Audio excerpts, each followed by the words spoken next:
Thank you very much for the possibility to be here. And I think that only one thing what is positive about war in Bosnia is that I met a lot of nice people, and I'm really glad that I can see them here. Unfortunately, I think nobody can be ready for things as war is. I was really angry, and still I'm angry on the international community because I think that we didn't learn a lecture from the Second War, and I'm not sure that we learned a lecture from Bosnia and war in Bosnia. I'm sure that the international community could prevent what's happened in Bosnia and Herzegovina. And in that case, it will be much, much less pain as still now exists in Bosnia. I'm really sorry. Today I recognize a lot of people who were supporters all the time to me, people in Bosnia, that they are not calm as before. I think that what happened with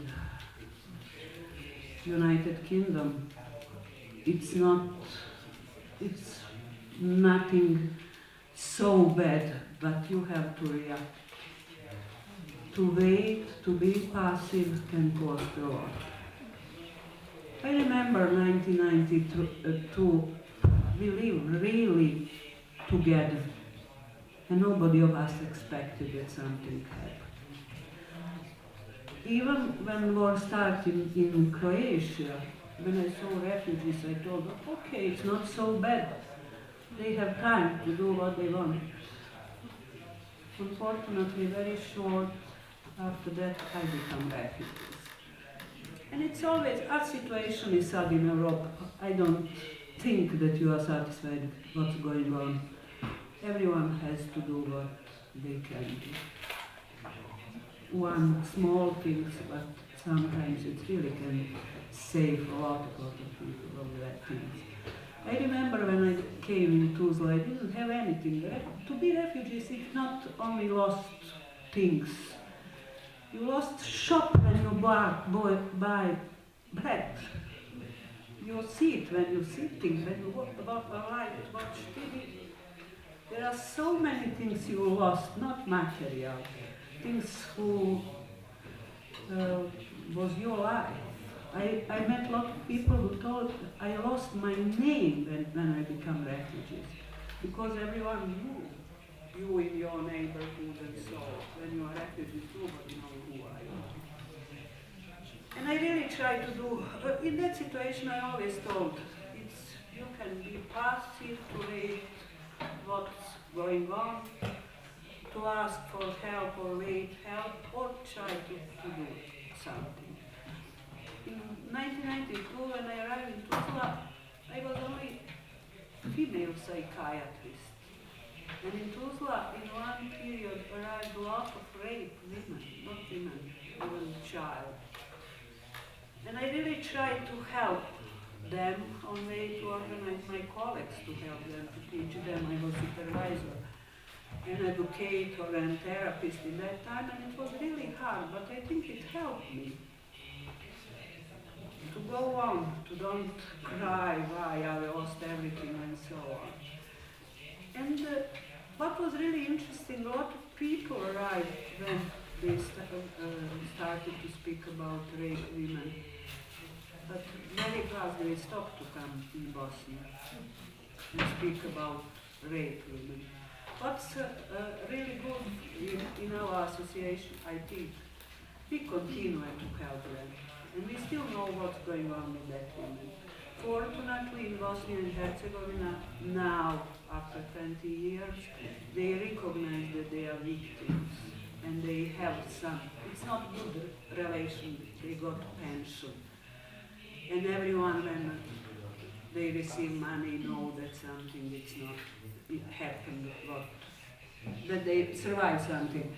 One of point when I always speak about rape women is that the basic rights of rape women is to have right to tell or not tell what's happened, and in both cases they have to have possibility to receive help and support. In Bosnia, unfortunately, they have to tell what's happened officially in a tribunal.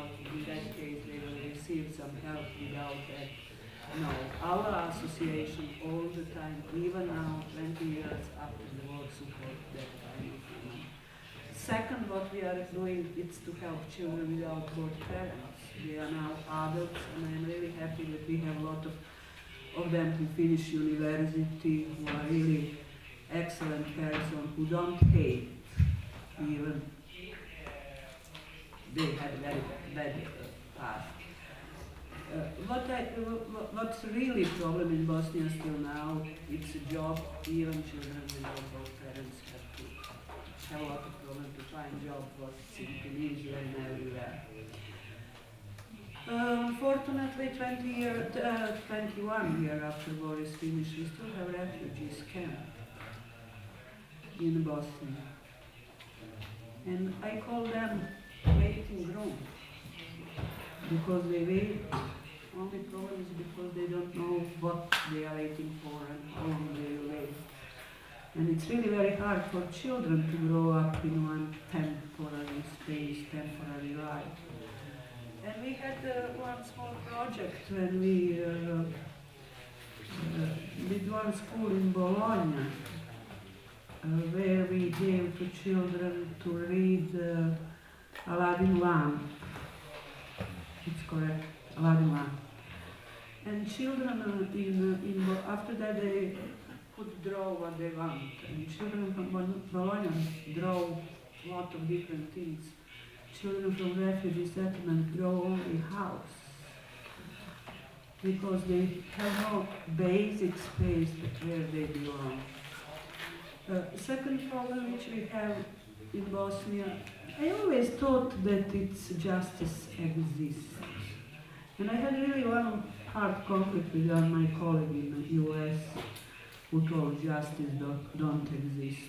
Unfortunately, now in Bosnia we can see that justice is not something normal, as I thought before. We still have a lot of people who made bad crimes during the war who are free when they are in police on very high level in government, and it's first of all very dangerous for children, really for children. How we can tell to children that it's not good to make crime if he or she see that people who killed his father has big house, the best car, or excellent job.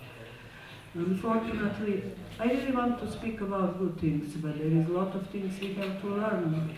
I think a lot of the same things was in Second War.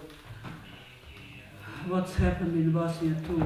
We have even schools who were a concentration camp where a lot of people are killed, and they only put new color on the wall and children continue to go to school. Nobody told them officially that it's something happened bad in that school. And I think it's really bad for our future. I'm a little bit afraid, and when I speak about what ISIL are doing and so on, I'm always afraid when children don't know for better. I think that we have to do something. One of the reasons why I really want, me and a lot of my colleagues wanted to show children that there exist people who are really bad, who kill their parents, who destroy their house. But in the same time that exist a lot of people who are really good, who have enough love for his family to fight, but for another children. And we have one excellent project called Adaptation on Distance, where we make connection between people from Italy and people from, children in Bosnia, special children who lost families, and we really have extremely good results on that project, and I hope we will soon publish it. Unfortunately, one thinks who don't give our chance to go on how we could is Dayton Agreement, who divide everything in Bosnia. I really hope that it will not be in Syria in future or in Tunisia. Everything is divided in three. We have presidency with one Serb, one Croat, one Bosniak. For any decision, if we want to go in a European community to accept any law or something, 3 persons have to agree. It's not possible in Bosnia. It's always 1 or 2. And those days they publish results of how many people are living in Bosnia, and results are really terrible. There is less than 1 million people who live in Bosnia, but for our politicians it's very only important how many Bosniaks, how many Serbs, how many Croats, where they were before the war more, where is now, and it's really after 3 years they publish, because there were a lot of conflict between them which results they have to publish, which not, and it's chaos. Yesterday they published and then it's really again chaos.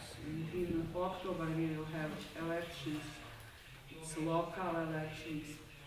What's really bad that they know a lot of people who think normally, but they vote not normally. And I don't know what we can do for that. In this chaos, I really think that people can do something. Even give one smile for a child. Sometimes it's really, really enough. Situation, it's worse now than I was child. When I was child, we lived in one normal country, and it was now it's not normal, not only in Bosnia, in all Europe, on all world, unfortunately. And I really hope that everyone who can help in any way, it's important. I don't believe that bad people can win. I think I know a lot of